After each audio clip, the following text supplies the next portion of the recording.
खैबर पख्तूनख्वा में security forces की मुख्तलिफ कार्रवाइयों में 13 खवारिज हलाक हो गए। ISPR के मुताबिक 6 और 7 मार्च को इंटेलिजेंस बेस्ड ऑपरेशन के दौरान 5 मुख्तलिफ झड़पों में दहशतगर्द मारे गए। साथ ही बाजोड़ में इंटेलिजेंस बेस्ड ऑपरेशन के दौरान फायरिंग के तबादले में 5 खवारिज हलाक कर दिए गए हैं और बन्नू और डेरा इस्माइल खान में कार्रवाइयों के दौरान 3 खवारिज हलाक कर दिए गए।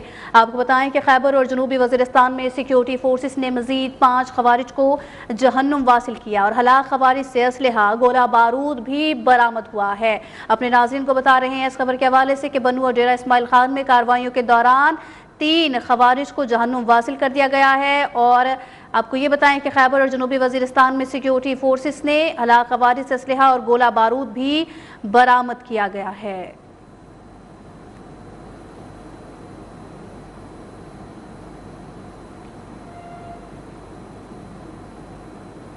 पाक अफगान सरहद चमन सेक्टर पर फितनतुल खवारिज की दरअंदाजी की कोशिश पाक फौज ने नाकाम बनाई। सिक्योरिटी जराये के मुताबिक पाक अफगान बॉर्डर पर चमन सेक्टर से मुल्हिका सरहदी इलाके में 3 से 4 खवारिज पर मुश्तमिल तश्कील की दरअंदाजी को पाक फौज ने नाकाम बनाया है। कार्रवाई के दौरान फायरिंग के तबादले में एक खारजी दहशतगर्द हलाक जबकि दीगर जख्मी हालत में फरार हो गए।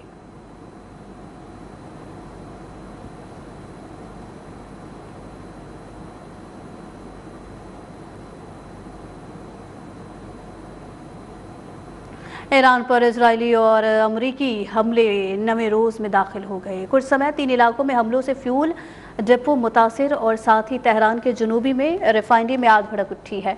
आपको ये बताएं कि तेल बहने से सड़कों पर भी आग फैली नजर आ रही है। इसफहान पर बमबारी में 8 अफराद शहीद हुए। ईरान में शोहदा की तादाद 1340 तक पहुंच गई। अमेरिका ने यह दावा कर दिया है कि हमलों में B-2 bomber, F-15, F-16, F-18, F-22, Raptor और F-35 A-10 तैयारों का इस्तेमाल किया गया। ईरानी सरकारी टीवी ने रिपोर्ट किया कि तेहरान के महराबाद हवाई अड्डे पर फजाई हमला किया गया जहां खड़े तैयारों को निशाना बनाया गया। आज़ादी टावर के करीब शदीद बमबारी की गई जिसमें कई इमारतें तबाह हो गई। अमेरिका ने यह दावा कर दिया है कि अब तक ईरान के 43 बहरी जहाज़ों को तबाह या नुकसान पहुंचाया गया है। बंकर बस्टर बमों के जरिए जमीन की गहराई में दफन बैलिस्टिक मिसाइल लॉन्चर्स भी तबाह कर दिए हैं, जबकि इजराइल का दावा है कि बमबारी से ईरान के 6 बैलिस्टिक मिसाइल लॉन्चर और 3 एडवांस दिफाई निजाम भी तबाह कर दिए गए। ईरान के इजराइल और अमरीकी अहदाफ पर हमले। ईरान को 24 घंटे में 200 अमरीकी फौजी हलाक और जख्मी करने का दावा। पासदारान के मुताबिक बहरीन में नेवल अड्डे पर 21 अमरीकी मारे गए और साथ ही तेहरान रिफाइनिंग पर हमले का जवाब हिफा रिफाइनरी को निशाना बनाया गया। पासदारान इनकलाब का कहना है कि ईरान के मुसल्लह अफवाज ऑपरेशन की मौजूदा रफ्तार से कम 6 माह की शदीद जंग जारी रखने की सलाहियत रखती है।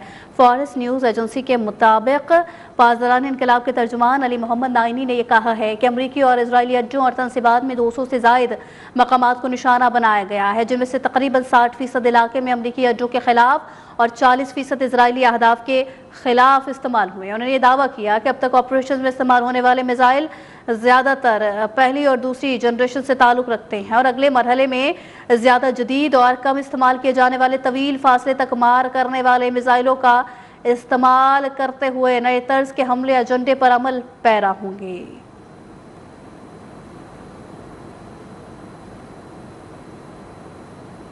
इजराइल के लबनान पर हमले जारी। मशरक़े बकावादी के शहर नबीचैत में इजरायली फ़ज़ाई और ज़मीनी हमलों में 41 अफराद हलाक और 40 जख्मी हो गए। इजरायली फ़ौज के मुताबिक गुज़िश्ता 48 घंटों में लबनान में 170 से ज़ायद अहदाफ को निशाना बनाया गया। मरने वालों में 4 बच्चे और एक खातून शामिल। लबनानी वजारत सेहत के मुताबिक इजरायली हमलों में हलाकतें 294 हो गई, जबकि 2 मार्च से अब तक 1023 शहरी जख्मी हो चुके हैं।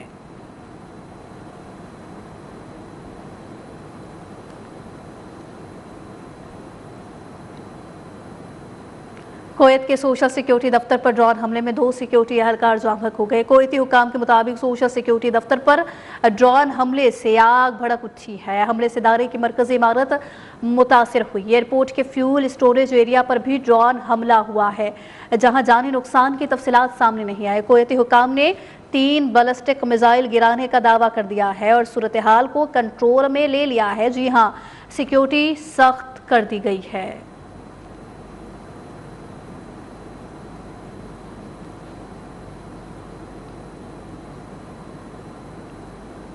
दुबई के अलबर्शा इलाके में मिसाइल हमले में एक पाकिस्तानी ड्राइवर जाँ बहक हो गया। दुबई में हुकाम ने तस्दीक कर दी है कि एक गाड़ी पर फ़िज़ाई मुदाखलत के नतीजे में मलबा गिरने से एक शख्स जान से गया है।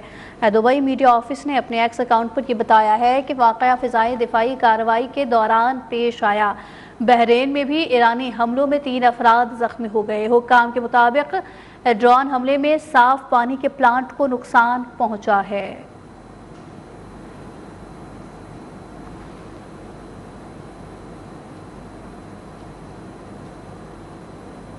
ईरानी सदर मसूद पशेकियान ने यह कहा है कि ईरानी हमलों का मतलब ये नहीं कि हमारा दोस्त ममालिक के साथ कोई तनाज़ा है, किसी को अपनी सरजमीन के 1 इंच हिस्से पर भी नहीं कब्जा करने देंगे। और साथ ही उन्होंने कहा कि अपने एक बयान में ईरानी सदर ने खबरदार किया कि अगर किसी सरजमीन से ईरान पर हमला हुआ तो उसका भरपूर जवाब देंगे। ईरानी सदर ने हमलों में जख्मी होने वालों की अस्पताल में अयादत के दौरान मीडिया से गुफ्तगू में ये कहा कि ईरान दुश्मन के खिलाफ मजबूती से खड़ा है और उसे पूरी ताकत के साथ जवाब दे रहा है। उनका ये कहना था कि ईरान अपने बरादर हमसाया ममालिक के साथ अच्छे ताल्लुकात चाहता है।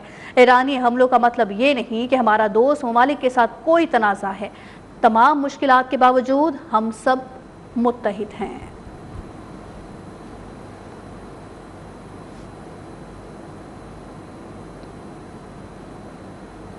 आगे बढ़कर आपको बताएं कि अमेरिकी सदर डोनाल्ड ट्रंप ने यह वाज़ेह कर दिया है कि ईरान में ऐसा सदर चाहते हैं जो मुल्क को जंग की तरफ ना ले जाए। मीडिया से गुफ्तगू में ट्रंप ने यह कहा कि जंग के बाद ईरान का नक्शा वैसा नहीं नजर आएगा जैसा अभी है। अमेरिकी सदर ने यह भी कहा कि अमेरिका ईरान के साथ किसी समझौते या सेटलमेंट की तलाश में नहीं। दावा किया कि वो नहीं चाहते कि कुर्द फोर्सेज ईरान में दाखिल हों। अमेरिकी सदर ने एक सवाल का जवाब देते हुए कहा कि रूस की जानिब से ईरान की मदद के कोई शवाहिद नहीं मिले। ईरान में स्कूल पर हमलों से मुतालिक सवाल का जवाब देते हुए ट्रंप ने दावा किया कि स्कूल पर हमला ईरान ने किया था। ट्रंप ने बरतानवी वज़ीर आज़म को भी ताना दिया कि बरतानिया मशरक़ वस्ता में 2 तैयारा बरदार जहाज भेजने पर गौर कर रहा है, लेकिन अब अमेरिका को बरतानिया की ज़रूरत नहीं। हम ये बात याद रखेंगे, हमें ऐसे लोगों की ज़रूरत नहीं जो जंग जीतने के बाद शामिल हों। ईरानी सिक्योरिटी काउंसिल के सेक्रेटरी अली लारीजानी ने यह दावा किया है कि ईरान ने कई अमरीकी फ़ौजियों को गिरफ्तार कर लिया है। सोशल मीडिया पर पैगाम में यह दावा किया गया कि उन्हें इतलात मौसूल हुई है कि कई अमरीकी फ़ौजियों को ईरान की अफवाज ने कैदी बना लिया है, लेकिन अमरीकी हुकाम इन फ़ौजियों के जंग में मारे जाने का दावा कर रहे हैं। अमरीका की हक़ाइक़ छुपाने की कोशिश बेसूद है और वो ज़्यादा देर तक सच्चाई को दुनिया से पोशीदा नहीं रख सकेंगे। अली लारीजानी का ये कहना था कि अमेरिका ने ईरान में वेनेजुएला जैसी कार्रवाई का सोचा था। अमेरिका को लगा था कि वो ईरान पर हमला करके कंट्रोल हासिल कर लेगा, लेकिन उसके अंदाजे गलत साबित हुए और अब वो खुद इस सूरत हाल में बुरी तरह फंस चुका है। अली लारीजानी ने खबरदार किया कि खित्ते के ममालिक को चाहिए कि वो अमेरिका को अपनी सरजमीन ईरान के खिलाफ इस्तेमाल करने से रोके, वरना ईरान खुद इसका रास्ता रोकने पर मजबूर होगा और बदला लेने के लिए हर मुमकिन इक़दाम करेगा।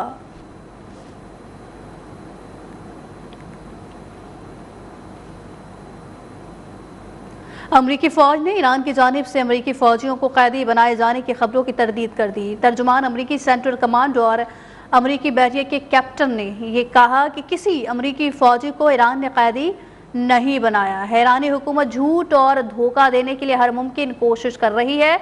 ईरानी दावा कर रहे हैं कि इसकी एक और वाज़ेह मिसाल है कि वाज़ेह रहे कि 28 फरवरी को अमेरिका और इजराइल के ईरान पर मुश्तरका हमलों के बाद से अमरीकी मुसल्लह अफवाज के कम अज़ कम 6 अरकान हलाक हो चुके हैं। अमरीकी सदर डोनाल्ड ट्रंप की इंतज़ामिया ने फ़ौजी मुहिम को ऑपरेशन एपिक फेवरी का नाम दिया है।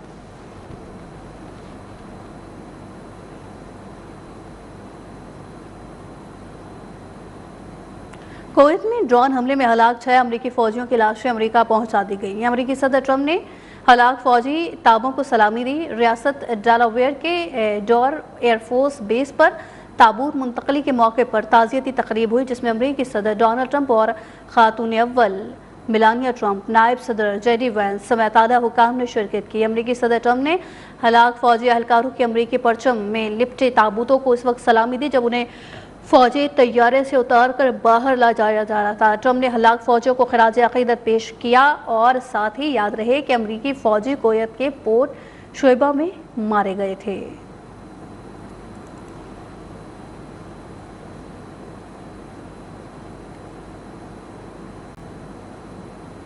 आपको बताएं कि इजरायली वज़ीर आज़म नेतन्याहू ने यह कहा है कि ईरानी हुकूमत के खात्मे के लिए मुनज़्ज़म मंसूबा मौजूद है। इजरायली वज़ीर आज़म ने एक बयान में यह भी कह दिया है कि ईरान के पासदारान इनकलाब के जो एहलकार हथियार डाल देंगे उन्हें नुकसान नहीं पहुंचाया जाएगा। नेतन्याहू ने यह दावा कर दिया कि अमेरिका के साथ मिलकर ईरान की फ़िज़ाई हदूद पर तकरीबन मुकम्मल कंट्रोल हासिल कर लिया है। नेतन्याहू का यह कहना था कि ईरान के हमलों का निशाना बनने वाले तमाम ममालिक के साथ खड़े हैं। ईरानी हमलों का निशाना बनने वाले ममालिक हमसे राबते में हैं।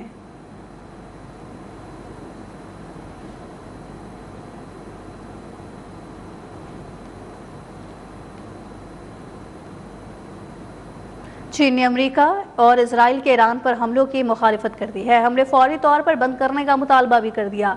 चीनी वज़ीर ख़ारिजा वांग यी ने कहा कि जंग होना ही नहीं चाहिए थी, ताकत का इस्तेमाल मसले का हल नहीं। अमेरिका और इजराइल का ईरान में हुकूमत की तब्दीली का मंसूबे को बुनियाद दुनिया में कबूल नहीं किया। उन्होंने ईरान और खलीजी ममालिक की सलामती और ख़ुद मुख्तारी के एहतराम पर जोर दिया। कहा कि जंग को फैलने से रोका जाना चाहिए और ईरान पर हमले फौरी तौर पर बंद होना चाहिए। इस सिलसिले में बड़े ममालिक तामीरी किरदार अदा करें।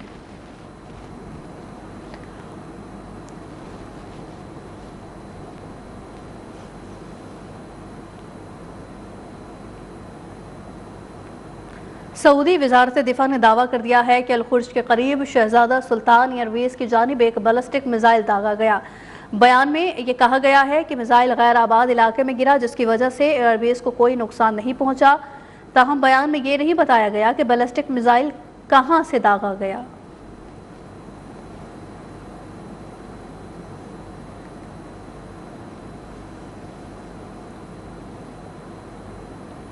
सऊदी अरब की पहली बार ईरान को जवाबी हमलों की धमकी। हमले जारी रहे तो जवाब दिया जाएगा। बरतानवी खबर एजेंसी रॉयटर्स की रिपोर्ट के मुताबिक सऊदी अरब ने ईरान को खबरदार कर दिया है कि वह तेहरान और अमेरिका के दरमियान तनाज़े के सिफारती हल का हामी है। ताहम अगर मुमलिकत या उसकी तवानाई तनसीबात पर हमले जारी रहे तो रियाज जवाबी कार्रवाई करेगा।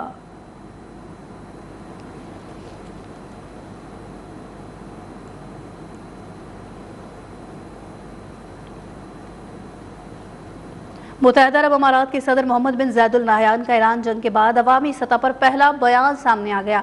अमाराती मीडिया के मुताबिक अबू धाबी के अस्पताल में जंग के दौरान जख्मी होने वाले अफराद की अयादत के मौके पर अमाराती टीवी से गुफ्तगू में मोहम्मद बिन ज़ैद अल नहयान का ये कहना था कि कौम हालत जंग में है। हम अपने मुल्क, अवाम और यहाँ के रिहायशी जो कि हमारे ख़ानदान का हिस्सा है, उनके लिए अपना फ़र्ज़ अदा करेंगे। अमाराती सदर का ये भी कहना था कि UAE आसान शिकार नहीं है, हम मजबूत क़ुव्वत और पुख्ता आज़म रखते हैं। दुबई समेत मुत्तहिदा अरब अमारात की 7 रियासतों में मौजूद हर शख्स की हिफाजत करेंगे। UAE सदर और अमीर कतर के दरमियान अहम राबता भी हुआ है। शेख मोहम्मद बिन ज़ैद अल नहयान और शेख तमीम बिन हमद अल सानी के दरमियान खित्ते की ताज़ा सिक्योरिटी सूरत हाल पर गौर किया गया है।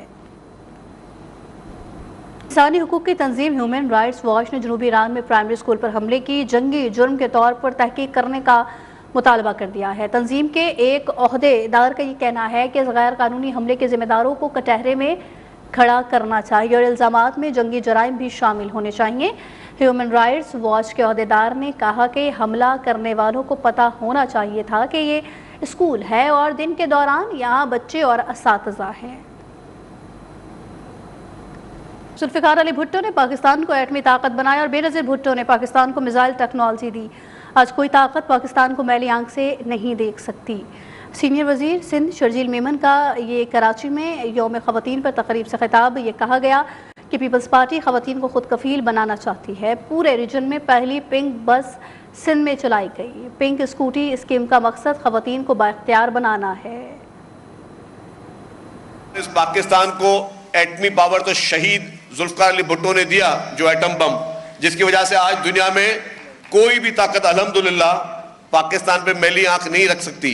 लेकिन जो मिसाइल टेक्नोलॉजी दी, आजकल आप सारा वक्त टीवी में मिसाइल देख रहे हैं, जो मिसाइल टेक्नोलॉजी दी वो भी शहीद मोहतरमा बेनज़ीर भुट्टो साहिबा ने दी। पाकिस्तान के इस पूरी हिस्ट्री में इन दो अजीम लीडरान के ये दो कारनामे पाकिस्तान को ताहयात इंशाअल्लाह ताला नाकाबिल तस्खीर जो है वो डिफेंस फराम भी पाकिस्तान पीपुल्स पार्टी ने किया। चेयरमैन पाकिस्तान पीपुल्स पार्टी जनाब बिलावल भुट्टो ज़रदारी साहब ने कहा कि 21 लाख घर जो है वो हम बना के देंगे। जिसमें से 8 लाख घर बन भी चुके हैं, उसमें भी बोला जी घर में जो टाइटल डीड होगी वो खवातीन के नाम पे मिलेगी। पाकिस्तान की नहीं, इस रीजन की पहली पिंक बसेस जो है वो पाकिस्तान पीपुल्स पार्टी की सिंध हुकूमत ने शुरू की, इस पूरी रीजन की। और जब हमने ये प्रोजेक्ट शुरू किया तो हमें उसकी एप्रिसिएशन पूरी दुनिया से मिली। आज इस्लामाबाद से अली नासिर रिजवी की ज़ेर सदारत ऑपरेशनल कमांडर्स कॉन्फ्रेंस का इनेकाद। इजलास में वफाक़ी दारुल हुकूमत में अमन अमान और सिक्योरिटी सूरत हाल का तफसीली जायज़ा लिया गया है। रमज़ानुल मुबारक के आखिरी अशरे में एतकाफ़ और ताक़रातों के दौरान फुल प्रूफ सिक्योरिटी इंतज़ामात को यकीनी बनाने की हिदायत कर दी गई है और साथ ही शहर भर की मसाजिद और इमाम बारगाहों की सिक्योरिटी मज़ीद मौसर बनाने के अहकामात जारी किए गए हैं। बाज़ारों और मार्केटों में सिक्योरिटी और पार्किंग के मौसर इंतज़ामात को यकीनी बनाया जाए। तमाम बस टर्मिनल्स की सिक्योरिटी मज़ीद सख्त करने की हिदायत भी कर दी गई है। मुसाफिरों से ज़ायद किराया वसूल करने वालों के खिलाफ क्रैकडाउन का फैसला भी हुआ है। हुकूमत की जानिब से पेट्रोल और डीजल की कीमत में इजाफे के बाद पब्लिक ट्रांसपोर्ट के किरायों में भी इजाफा हो गया, जिसकी वजह से मुसाफिर परेशान हैं। उनका ये कहना है कि महंगाई ने पहले ही जीना दो भर किया हुआ है। इस पर किरायों में 20 से 30 रुपए इजाफा करके आवाम की मुश्किलात बढ़ा दी गई हैं। मज़ीद तफसीलात जानेंगे नुमाइंदा न्यूज़ वन यासिर सलीम से, जो इस वक्त शारा फैसल पर मौजूद है। जी यासिर, बताइएगा, शारा फैसल पर मौजूद हैं, पब्लिक ट्रांसपोर्ट के किराए बढ़ा दिए गए हैं, क्या कहना है आवाम का?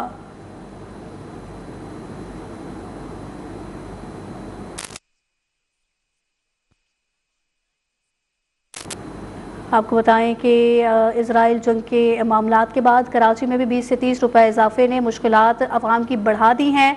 हुकूमत की जानिब से पेट्रोल और डीजल की कीमत में इजाफे के बाद पब्लिक ट्रांसपोर्ट के किरायों में भी इजाफा हो गया है, जिसकी वजह से मुसाफिर परेशान हैं और उनका कहना है कि महंगाई ने अवाम को मुश्किलात से दो चार कर दिया है।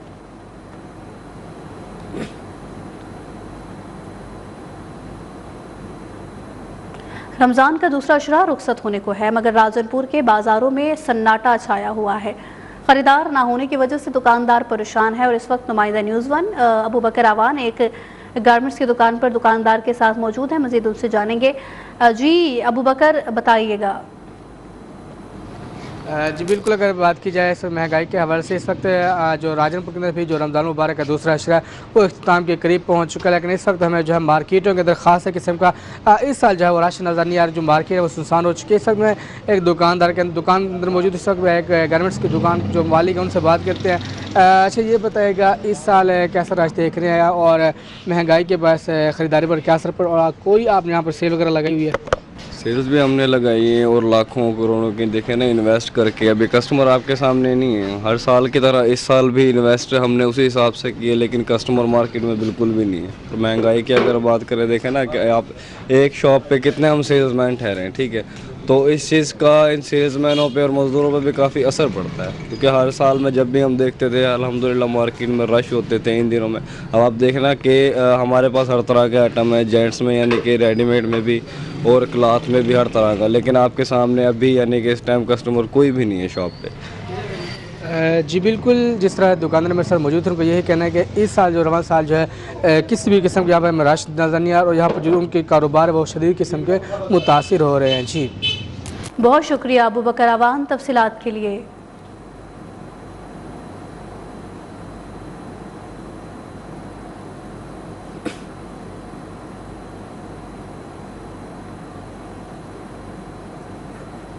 हुकूमत की जानिब से पेट्रोल और डीजल की कीमत में इजाफे के बाद पब्लिक ट्रांसपोर्ट के किरायों में भी इजाफा हो गया है और जिसकी वजह से मुसाफिर परेशान है। उनका कहना है कि महंगाई ने पहले ही जीना दो भर किया हुआ है। इस पर किरायों में 20 से 30 रुपए इजाफा करके आवाम की मुश्किलात बढ़ा दी गई हैं। मज़ीद जानेंगे नुमाइंदा न्यूज़ वन यासिर सलीम से, जो इस वक्त शारा फैसल पर मौजूद है। जी यासिर सलीम, बताइएगा, पब्लिक ट्रांसपोर्ट के किराए बढ़ा दिए गए हैं, क्या कहना है आवाम का?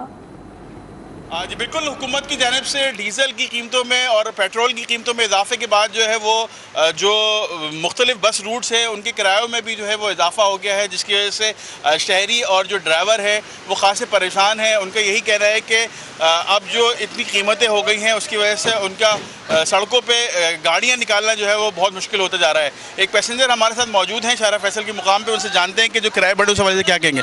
जी बताएं, क्या कहेंगे? सर अस्सलाम वालेकुम। सबसे पहले ये जो अब किराया बढ़ा हुआ है, आपने देखें ये अब पहले जो हम शाहरा फैसल थे अपने गुलशन नदी तक जाते थे 100 रुपये देते थे, अभी ये 200 ले रहे हैं। अचानक से जो है जो उन्होंने ये पॉलिटिक्स ने जो पॉलिटिशियन है उन्होंने जो बम गिरा दिया है हम पर जो है इतना पेट्रोल बढ़ा दिया है। तो ये बस वगैरह ये भी कहते हैं भाई हमारा कोई इसमें कसूर नहीं है।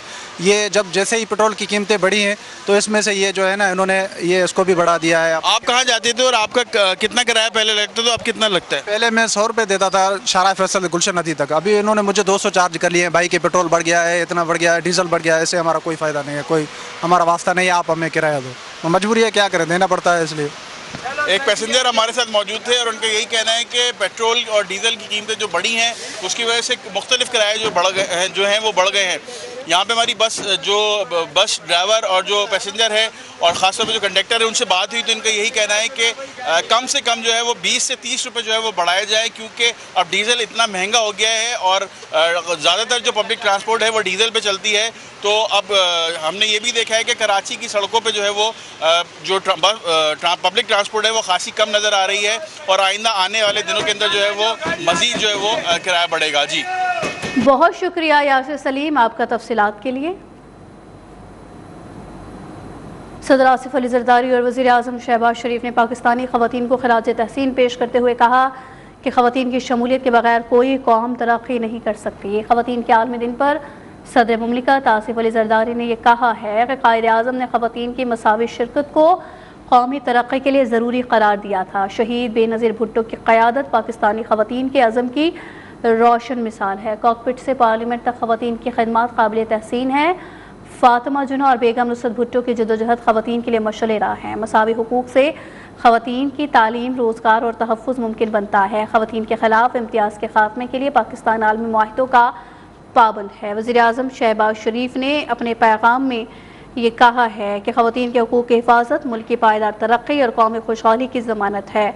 कौम की मजमूई तरक्की और खुशहाली को ख़वातीन के लिए यकसा मौक़े और बामायने शमूलियत ही यकीनी बनाती है। ख़वातीन की मेहनत, अज़्म व हिम्मत और ज़िंदगी के हर शोबे में गिराक़दर ख़िदमात हमारे लिए मनुलहस कौम बाइस फ़ख्र और बाइस तक़वियत है। उन्होंने कहा कि वज़ीर आज़म, स्पीकर असम्बली, वज़ारत आला के ओहदों से लेकर अदलिया कानून नाफिज करने वाले इदारों, सेहत, तालीम, कारोबार और मुसल्लह अफवाज तक ख़वातीन ने आने वाली नस्लों के लिए नई राहें हमवार की हैं।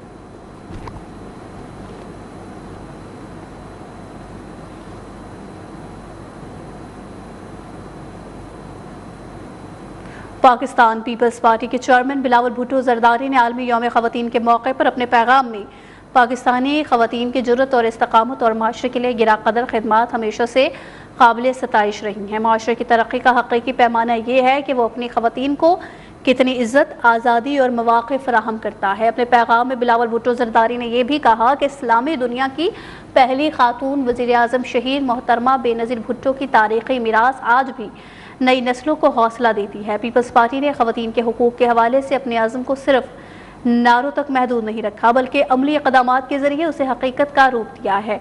उनका ये कहना था कि शहीद मोहतरमा बेनज़ीर भुट्टो के इनक़लाबी इक़दाम ने ख़वातीन के लिए वक़ार, तहफ़्फ़ुज़ और मौक़े के नए दरवाजे खोले हैं। बिलावल भुट्टो जरदारी ने यह भी कहा कि पीपल्स पार्टी की हुकूमत ने इस मिशन को आगे बढ़ाते हुए बेज़मीन ख़वातीन किसानों को ज़मीनें अलॉट की।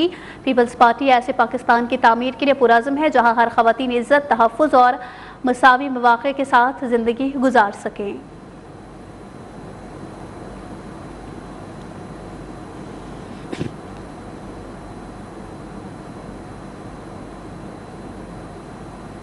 वुमेन डेवलपमेंट डिपार्टमेंट हुकूमत सिंध और दारुल-सुकून राशिदाबाद के इश्तराक से आलमी यौम ख़वातीन के मौके पर टन्नो अलायान में एक तकरीब का इनेकाद किया गया, जिसमें ख़वातीन की खिदमत, कामयाबियों और माशरे में उनके मस्बत किरदारों को खिराज तहसीन पेश किया गया।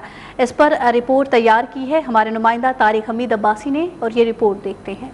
वुमेन डेवलपमेंट डिपार्टमेंट हुकूमत सिंध टनोलियार और दारुल सुकून राशिदाबाद के इश्तराक से आलमी योम ख़वातीन के मौके पर दारुल सुकून हॉल राशिदाबाद में एक पुरवका तकरीब का इनेकाद किया गया, जिसमें ख़वातीन की खिदमत, कामयाबियों और मुआशरे में इनके मुस्बत किरदार को खिराज तहसीन पेश किया गया। तकरीब में मुख्तलिफ सरकारी महकमों और गैर सरकारी तंजीमों के नुमाइंदगान और ख़वातीन ने बड़ी तादाद में शिरकत की। तकरीब से खिताब करते हुए एडिशनल डिप्टी कमिश्नर 2 टनोलियार मैडम वर्दा नायाब ने कहा कि ख़वातीन किसी भी मुआशरे की तरक्की में बुनियादी किरदार अदा करती हैं और इन्हें तालीम, सेहत और रोजगार के मसावी मौके फराहम करना वक्त की अहम ज़रूरत है। ऑल तो बहुत सारी जो है वो फ्रीडम बहुत सारे सेक्टर्स में हासिल हुई है। हम एजुकेशन में भी देखते हैं, हम स्पोर्ट्स के मैदान में भी देखते हैं, हर जगह देखते हैं कि हमारी फीमेल ग्रो कर रही हैं। लेकिन अभी भी कुछ साइकोलॉजिकल बैरियर्स हैं, ख़वातीन के ख़िलाफ़ तशद्दुद के केसेस हैं जो अभी भी हमें सिंध के मुख्तलिफ अजला से मौसूल होते हैं। तो हम कोशिश करेंगे कि हम जो है वो लोगों में इतनी अवेयरनेस फैलाएं या उनकी एजुकेशन ऐसी करें कि जो अभी वाक़यात रिपोर्ट हो रहे हैं वो भी इंशाल्लाह ना होंगे। तकरीब से खिताब करते हुए असिस्टेंट डायरेक्टर महकमा वुमेन डेवलपमेंट टनोला रेशमा थेबो ने कहा कि इंटरनेशनल वुमेन डे मनाने का मकसद ख़वातीन की जदोजहद, कामयाबियों और मुआशरे में इनके अहम किरदार को उजागर करना है। टनोलियार में हमने women day, international women day celebrate किया है। उसमें हमारा मेन मौक़िफ़ being a women development department की तरफ से जो हमने किया है, उन औरतों को खराज तहसीन पेश करते हैं। दुनिया भर में जो भी ख़वातीन हैं, चाहे वो प्रोफेशनली कहीं काम करती है या घरों पे बैठ के घर की जिम्मेदारियां पूरी करती हैं, ख़वातीन हर लिहाज से एफ़र्ट्स करती हैं। अल्लाह पाक ने जो कायनात में सबसे खूबसूरत चीज़ औरतों को पैदा किया है, ख़वातीन को, तो उनमें जो है सब्र, इस्तेकाम का भी जज्बा बहुत ज़्यादा रखा है। आज के दिन मैं यही मैसेज देना चाहूँगी उन तमाम ख़वातीन को कि जो कि मुख्तलिफ शोबाजात से ताल्लुक़ रखती हैं, वो पॉजिटिव रहें, अपने आप को जो है इस सोसाइटी के अंदर एक पॉजिटिव तरीके से जो है कि अपना रोल अदा करके अपने आप को मनवा सकती हैं। ये जो इस तरह के दिन होते हैं वो वाकई में ये डिज़र्व करती हैं, यहाँ पे आना चाहिए ताकि हमें पता चले कि ये किस तरह सर्वाइव करते हैं और इनको खराज तहसीन पेश करनी चाहिए। It is such amazing event, और जिस तरह से ये इवेंट हुआ इसी तरह से हमारे टंडोलियार में इवेंट होने चाहिए लेडीज़ के, ताकि उससे लेडीज़ इंकरेज भी हो और उनकी हौसला अफजाई भी हो सके। तकरीब से coordinator Darul Sukoon Rashidabad madam Mahwish, advocate high court madam Riyana Nazir Gujjar, chairperson ABCD organization Firdous Sangi और रबीका खानज़ादा ने भी आलमी योम ख़वातीन के हवाले से अपने अपने ख्यालात का इज़हार किया। तकरीब के दौरान मुख्तलिफ शोबाए हाय ज़िंदगी से ताल्लुक़ रखने वाली नुमाया ख़वातीन की खिदमत को भी सराहा गया। शुरका ने ख़वातीन के हकूक़, तालीम और समाजी तरक्की के हवाले से भी अपने ख्यालात का इज़हार किया। तकरीब के अख्तिताम पर ख़वातीन की फलाह बहबूद और इन्हें बाइख्तियार बनाने के लिए अज़म का इरादा भी किया गया। पाकिस्तान पीपल्स पार्टी शोबा ख़वातीन के मरकज़ी सदर फरियाल तालपुर ने आलमी योम ख़वातीन के मौके पर अपने पैगाम में कहा है कि आज का दिन ताकत, हमदर्दी और आज़म के साथ माशरों की तामीर में अहम किरदार अदा करने वाली बाहिम्मत ख़वातीन को खराज तहसीन पेश करने का है। मीडिया सेल बिलावल हाउस से जारी अपने बयान में फरियाल तालपुर ने यह कहा कि ख़वातीन ख़ानदान, माशरे और कौमों की बुनियाद हैं। ख़वातीन का बाइख्तियार होना सिर्फ इंसाफ का तकाजा नहीं बल्कि एक पुरान और खुशहाल माशरे के क़याम के लिए नागुज़ीर है। फरियाल तालपुर ने कहा कि पीपल्स पार्टी ख़वातीन के हुकूक़ और उनके बाइख्तियार